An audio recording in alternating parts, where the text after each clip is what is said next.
I'm joined here today by Belal Muhammad, who's set to fight Niko Price at UFC Utica here in June. Belal, how are you? I'm good, man. How you doing, bro? I'm doing well. So listen, you are set to fight Niko Price, but it seems like you wanted to fight earlier, man. Why did it take so long for you to get a fight? I was actually coming off an injury. I tore my meniscus my last fight, so I had to recover off that. And then by the time I was all ready to go and stuff like that, June was like the earliest they had left. Oh, and what took so long for your recovery? I mean, what'd you have to do exactly? I got my knee. I got a scope, so then I was out for about 8 weeks without doing anything. So then just getting back into shape, getting back in the zone, so just getting back fight ready. So now I am feeling 100% and ready for June. And so we do know you are from Chicago. Why didn't you end up on UFC 225? I was trying to get on UFC 225, but they asked me if I could do this Utica one. So then I'm not one of those. I'm not gonna cry about it. I'm happy about it, just getting a fight. It don't matter. So as long as I'm fighting, I'm happy. And it's probably a blessing in disguise too, just because all the distractions and stuff that come with fighting in your hometown, and everybody asks for tickets, and everybody wanted to see you before you fight. So maybe it worked out for the best. And what was your reaction when you offered Niko Price? I like that fight, man. I've been watching him. I knew that we would cross paths. It's a good matchup for me. I feel it's a good name. He got a good record in the UFC, so a win over him, I think, will put me in the right spot. And so you are coming off a big win over Tim Means. I mean, were you hoping for possibly a bigger fight than this one? I mean, I'm always hoping for a ranked guy, but nowadays with the rankings, these guys, nobody wants to fight down anymore. Nobody wants to give anybody else a chance. So it's one of those where I'm just going to keep winning, and then I'll get there eventually. These guys are going to have to fight me regardless. And so I'm sure you've been studying the matchup with Niko. How do you think you match up with him?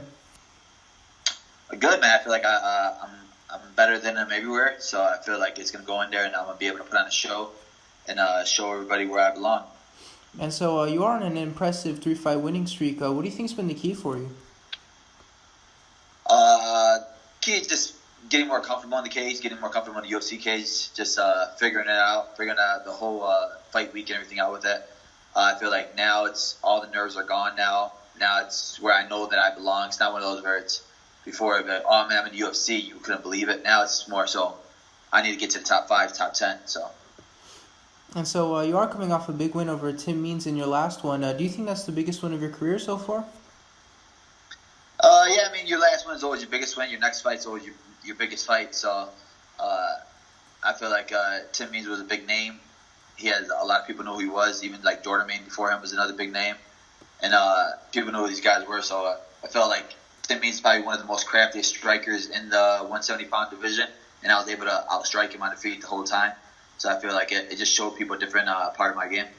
And so I know a lot of people were very impressed with the fight. I mean, what do you think was the key for that one? Was it just in your training, or were you able to adjust? What was the key for it? Just having a really good camp, having the right people around me, man. I train at Ruben Sport and in Chicago with Lewis Taylor, and just having the right guys around you, man. He got the right bodies, right guys. I have trained with some of the best strikers in the world, best striking coaches in the world. So, like, he didn't show me anything I haven't seen before. So I've been able to just be comfortable with go wherever the fight goes. So, man, I can strike with strikers, grapple with grapplers, wrestle with wrestlers, just because I had the team around me where I have all those different aspects of the game. And for the people that don't follow you on Twitter, you have some of the best tweets out there. Are you running your own social media? Yeah, I'm running my own social media, and yeah, I'm trying to get everybody to get more followers off that, man. People are going to start realizing who's got the hottest Twitter game. And where are you coming up with this stuff? Are you looking it up? Is it coming to you? I mean, I remember there was one about how your big announcement, you're selling potatoes, and are you coming up with all that stuff? Yeah, man. Yeah, I sometimes be bored. I just sit there, be bored, just write whatever comes to the top of my head, or I'll just see something. If I see something funny, I'll just post it. It doesn't matter. People will take social media too seriously, man. People are sitting there. Oh man, you stole this tweet from freaking 1996. I saw it, and I'm like, dude, it's social media. I'm not plagiarizing off of. I'm not writing this a paper for school. Dude, it's social media. It's fun. Yeah, and I mean, what's been the reaction like from fans? I mean, are you getting a positive reaction from it all? Yeah, man, I'm getting a lot of guys, a lot more followers, a lot more people just wanting to tune in and study. What this game is about, all about entertainment, man. You have entertainment in the cage and out of the cage. So if I get to become that guy, I'm happy with it. And so we do know the fight is coming up soon, and I'm sure you're right in the middle of your training camp, but what stage are you at exactly?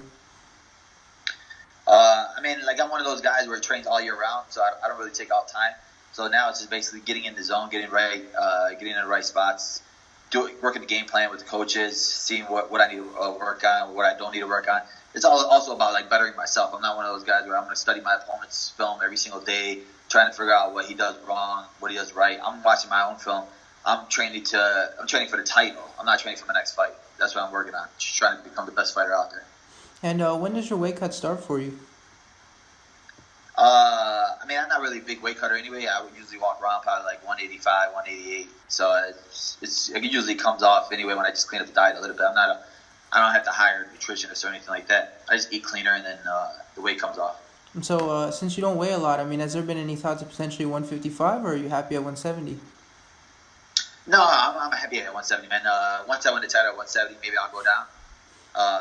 But I'm comfortable there. I haven't been out muscled by anybody. I haven't gone against somebody where I'm like, man, these guys are big, these guys are strong, and I need to move down. I don't have that fear in me, man. So this game is not about weight; it's about fighting. It's like all these people are crying about, oh, I need to cut this weight, or I need to be the biggest at my weight class. If you're not good, you're gonna lose. So it's not about weight, man. It's about skill and technique. And coming back to this fight, is there anything you've been working on specifically for Niko, or is it more just focusing on yourself? Like I said, it's about bettering myself. Just becoming a better martial artist in general. And like you don't want to sit there and just worry about your next fight, what I need to work on, what he does right, what he does wrong. It's about what I did right, what I did wrong, and how do I get that better. All right, and I just have one more for you. How do you see this fight playing out June 1st? I see this fight playing out, me getting my hand raised in the end, man. I'm going in there and I'm trying to put on a show and trying to finish him off and make a statement, show everybody else that there's another 170 pounder that everybody got to worry about.